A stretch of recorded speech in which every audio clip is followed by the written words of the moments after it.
Welcome to the Savvy Dentist podcast with Dr. Jesse Green, the show where great dentistry meets great business. Listen in each week as we bring you an inspiring person who will share their story, ideas and business techniques to help you create a practice and a life you love.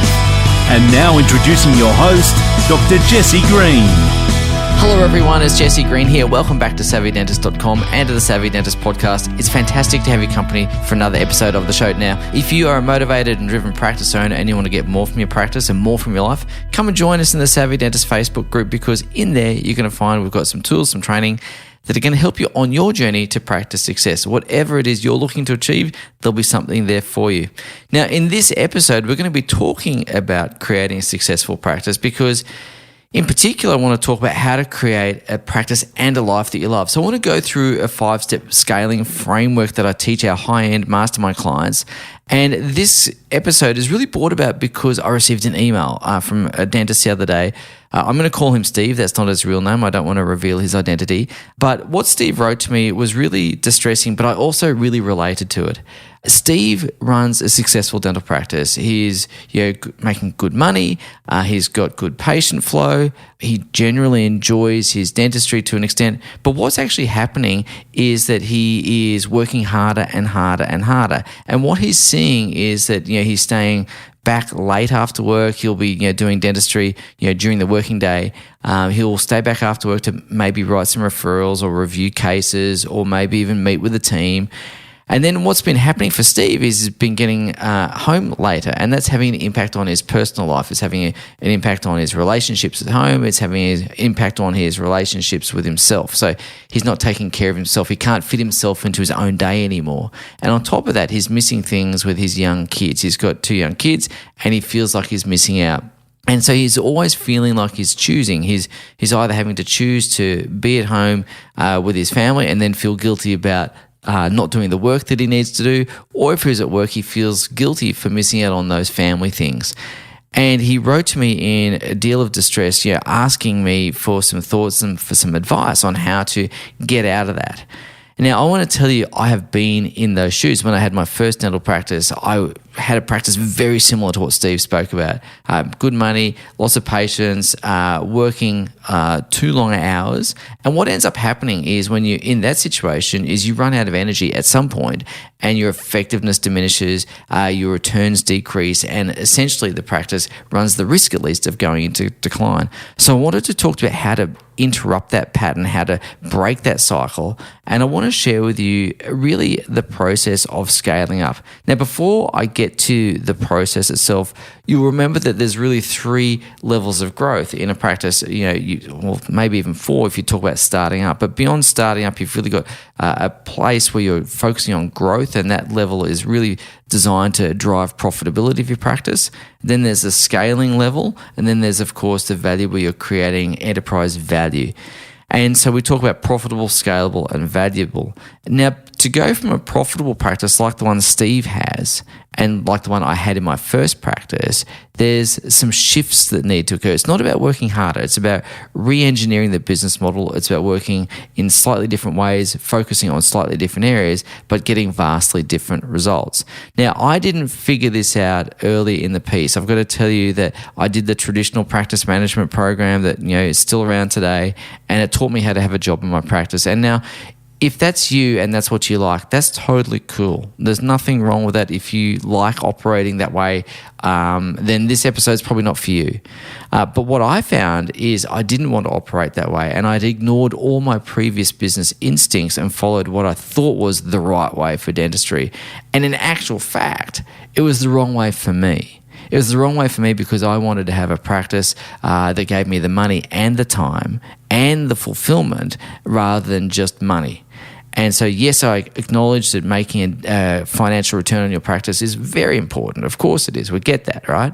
But I didn't want that and nothing else. I wanted my cake and I wanted to eat it too. So this episode is for those that want the cake and eat it too. So let's get into this 5-step framework. So the first step is really to have a good strategic plan. Now, a strategic plan sounds simple, but there's a lot of depth in there. So the elements of a strategic plan include being really clear about where you are now, being clear-eyed about what the current state of play is.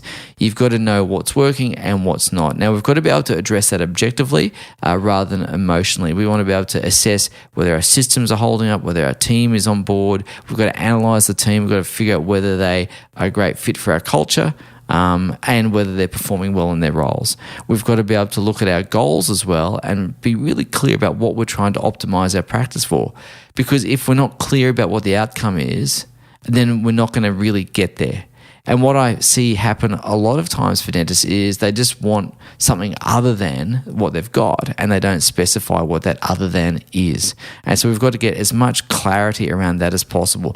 And we call that a vivid vision. We want to be really clear in as much detail as possible, as much technicolor as we can conjure up to really fill in the gaps around that vision. We want to have good clarity, not just from a metrics point of view. You want to know, of course, we want to know what our earnings are going to be, how much time we're going to work in the practice, and all of those sorts of things. Very clear to have those metrics in place. But we also want to understand what that's going to give us. Why is that important to us? Why are we attaching ourselves to those things? So we've got to get emotionally connected to that vision. When we achieve this, how will we feel? What will that mean? What's the outcome for that?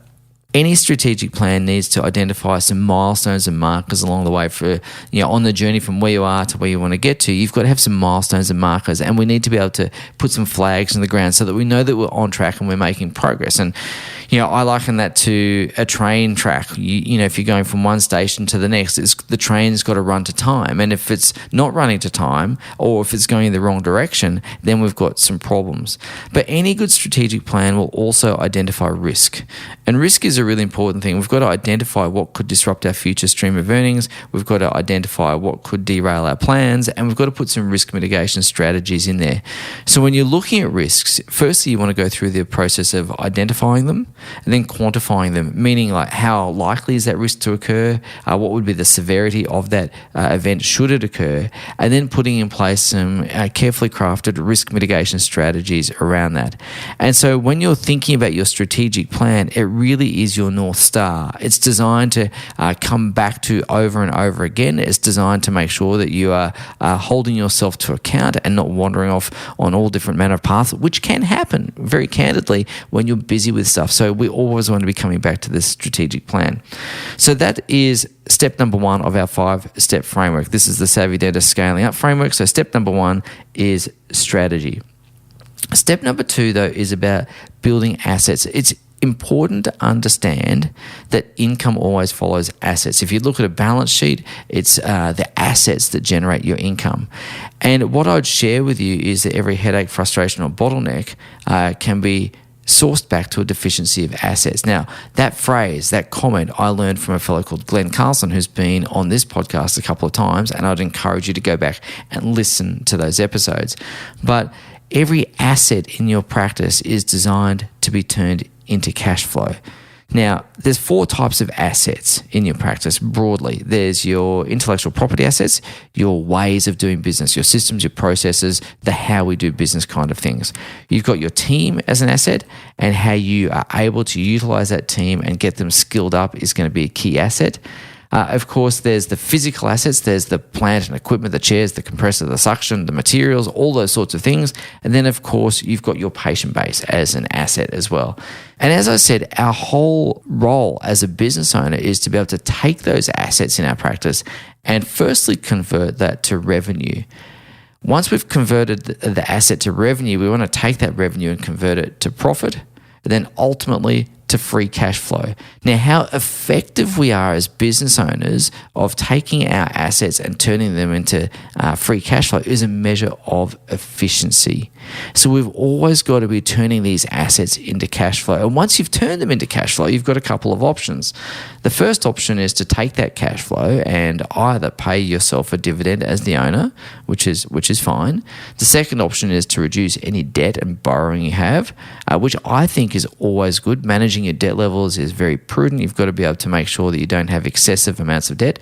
Debt is a bit like fire. It can burn you and it can warm you. And there's times to take on debt and there's times to pay down debt. Obviously, when interest rates are low, people tend to borrow more, but conversely, it's also a good time to pay down debt because you're not paying too much interest. You can get that principal paid back very, very quickly. So you could use your cash flow to reduce debt levels. The third option when it comes to your cash flow, once you've converted your assets to cash flow, is to take some of that cash flow and buy more assets. So maybe it's about adding another chair in, maybe it's about adding another team member in, whatever it happens to be, it's about converting the asset all the way through to cash flow and then using that cash flow wisely. Now, our job as practice owners is around resource allocation. So we've got to make sure we're using our resources effectively, as I said, to turn those assets into cash and then to use that cash wisely. So that's step number 2. Now, step number 3 is to create a self-managing team. As we move from a profitable practice to a scalable practice, we want to cross this thing called the leverage line. Now, in a profitable practice, it's really key person dependent. In a scaled practice, it's systems and team dependent. Now, the systems form part of the assets, the intellectual property assets, but the team part is very, very important. We've got to have what we call a self-managing team. So in my world, a self-managing team is a group of people that come to work, they know what to do, they know how to do it, they have the resources to do it, and on top of that, they have the internal drive to do it. So they come with what I call batteries included. And so if you want to have a business where you're not always the answer guy or girl and people coming to you for questions, you're going to need to create a self-managing team. That means we want to train your team to think like you. Now, the quickest way to train your team to think like you is when they come to you with a question, seeking an answer, is to not default to the position of always giving the answer. Because if you do that, you're training them to come to you for answers all the time. What you might want to do is say, well, what are the options? What else could we do? What risks do you see with that? What might you consider other than what we've spoken about? What do you think I'm thinking about? All of those sorts of things. We want to train your team to be thinking like you. Now, of course, building and leading a team is an art and a science, and we've got to understand that when we're starting to build this team, we've got to be able to recruit the very best people. And recruitment is marketing. And so we've got to understand that there's a whole lot of marketing going on for the very best talent. That means we need to be really clear about who our ideal applicant avatar is for any particular role. We've got to be really clear about our employer value proposition. Why should someone come and work with us, for example? And we've got to craft advertisements that actually speak to that ideal applicant avatar. We've got to speak to their hopes and aspirations. We've got to identify their fears and frustrations and craft an ad that helps them understand that we are the best place for them to avoid their fears and frustrations, but to achieve their hopes and aspirations. And once they're in the practice, we've got to be able to firstly onboard our people very well. We've got to set expectations really well. We've got to inculcate them with our culture, which means we need to know our values. We need to know the vision of the practice. We need to articulate the behavioral standards that we expect in our practice so that our values are lived every single day. And so we've got to be able to onboard people and set them up for success. My experience is that most people want to succeed in their role. My experience is that most people believe they succeed in their role. And where the disconnect occurs is typically when our expectations and their expectations don't line up. So the onboarding process is all about getting everyone on that same page. Now, of course, once we've onboarded people, we then need to have a training system. We need to have a process where we can have people become proficient in their role, build the skills that they need to be successful in their role. They may already have some great skills, but they may need to develop others. And we want to identify those skills gaps and put in place the relevant training resources around that. So this is, again, a bit of a blend between assets as well. We've got to have the training resources and we've got to have all of the onboarding resources, which form part of our intellectual property assets, as a way of getting our team members up to speed as quickly as possible. So what I liken this to is it's a bit like getting onto the freeway. You know, when the cars on the freeway are doing 100 or 110 kilometers an hour and you're on that little on-ramp, you've got to get up to speed pretty quickly so you can join the traffic. And that's really what we want for our team as well. So we've got to be able to recruit well, onboard well, train well, and then we've got to be able to manage well.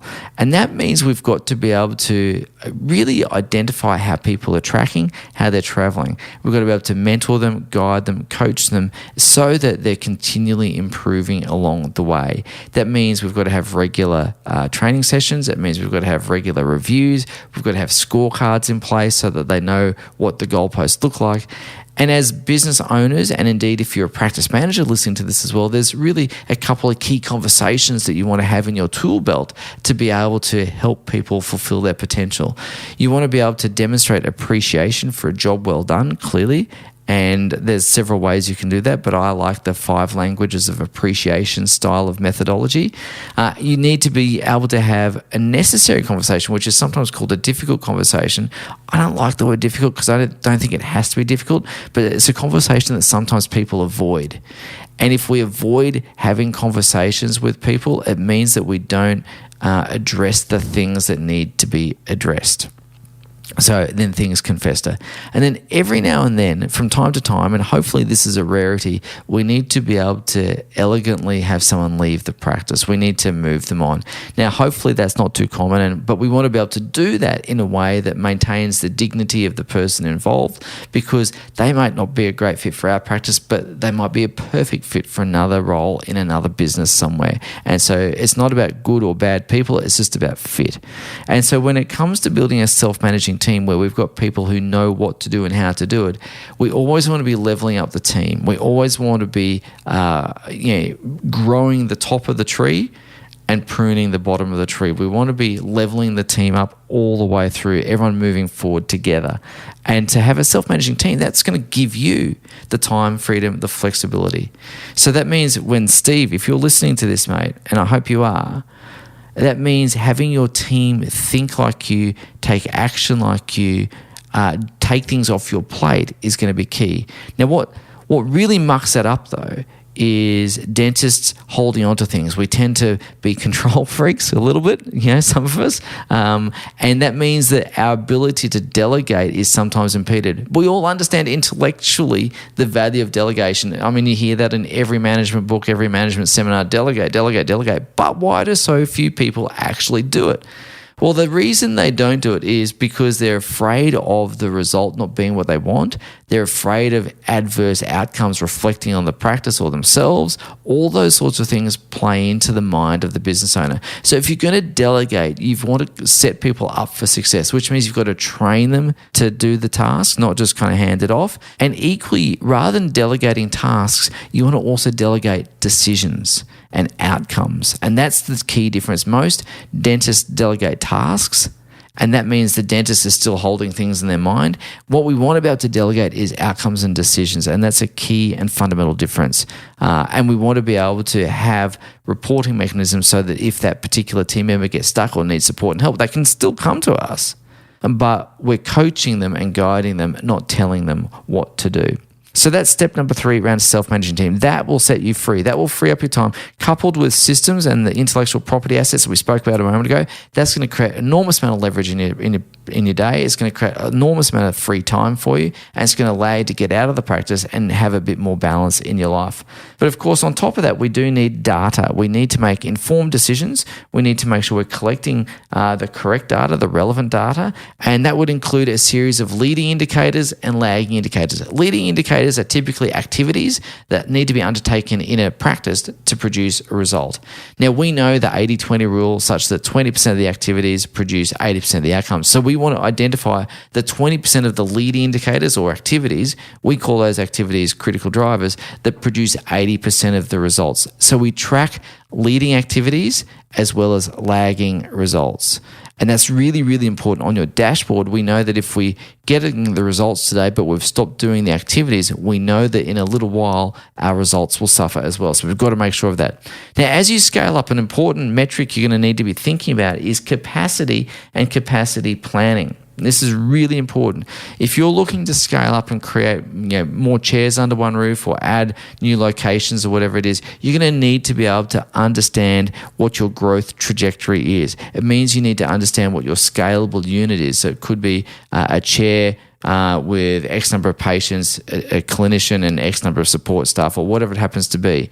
But when you're going through capacity planning, what you need to know is what your active patient numbers are now. We need to know what your rate of new patient growth is. We need to know what your patient churn rates are so that we can bring on resources in a timely manner. We can make sure that we're planning for future growth. We can make sure that we're able to expand and bring in new patients to the practice without exceeding our capacity limits. Because here's the thing, your practice will grow as far as your capacity allows it to. But as soon as you hit a capacity limit, you're going to restrict the growth of the practice. And if you want to scale up and create leverage, ultimately you want to have income coming from other people's hands beyond your own. And so you'll need a certain number of providers to be able to do that for you. So capacity planning is an important part of data management, along with dashboards and other things as well. And the fifth step in our framework is around execution. This will come as no surprise that the people who succeed most are the ones that actually get things done. It's not about talking about it. It's not about planning in isolation. Planning is important, of course, but we've got to be able to implement that plan. And so where I see a lot of people coming unstuck is they've got great ideas that they just don't deliver on, they don't execute on. And one of the reasons people don't execute on them is because they're just too busy. They're trying to do 10 things at once. So my suggestion as a key thing when it comes to executing your plans is to do one or two things, finish them before you take on the next things. The mistake I see is people doing 10 things at once, and it's like me throwing 10 tennis balls at you and expecting you to catch them. Something, if not all, is going to fall through the cracks. You'll drop the lot, and typically, things don't get done. You just have a whole bunch of incomplete stuff. Now, typically, when you're looking at all the things you could do, the projects, the activities, or the tasks that need to be done, what we like to do is to filter those tasks or triage those tasks or projects using an impact and ease filter. So if you draw a quadrant, much like a dental quadrant, on the vertical axis you put impact, on the horizontal axis to the right you put ease. The things that are high impact and easy to do are the ones you'd put your energy into first. Now, easy could be that it is just straight out easy to do, or it could be that it's nearly complete and we want to just finish that off, right? So this is what we're talking about. We've got to be able to prioritize our implementation of projects, and we've got to be able to take on not too many things so that we don't get swamped and drowned in what we're going to do. So that's our 5-step framework. So just once again to recap, it's about having a great strategic plan. It's about building assets. It's about building and leading a self-managing team. It's about using data to make informed decisions, and it's about priority execution.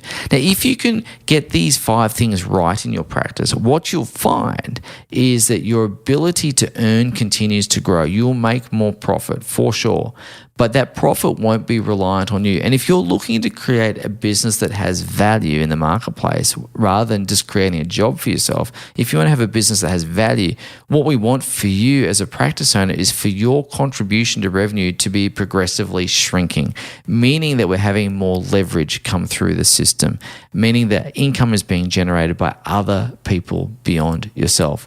And so this is how to do it. So Steve, thank you so much for sending your email in. I hope you found this framework helpful and useful. And of course, jump into the Savvy Dentist Facebook group, and we're happy to continue this conversation there. But in the meantime, have a great week, team. Lovely to talk to you as always. Take good care. Bye for now.